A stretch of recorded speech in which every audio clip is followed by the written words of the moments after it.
প্রিয় দর্শক, আসসালামু আলাইকুম। ডক্টরস হোম গার্ডেনে আপনাদেরকে জানাই স্বাগতম।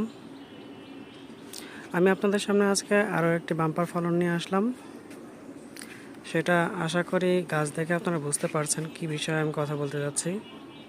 হ্যাঁ, আপনারা ঠিকই বুঝতে পারছেন, আমি আজকে ড্রাগন নিয়ে কথা বলতে যাচ্ছি।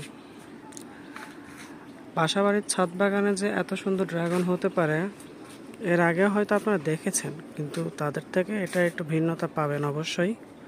দেখুন, ফুল দেখুন, কত ফলন আসছে, ফলনের কোনো অভাব নেই। শ শ শ অনেক, আপনারা গুণে শেষ করতে পারবেন না এতটুকু জায়গায় যে এত ফলন আসছে। এখানে মোট 4টা জাত আছে। একটা থাই জাম্বো, দুঃখিত 4টা না 5টা জাত আছে। থাই জাম্বো আছে, পিঙ্ক রোজ আছে,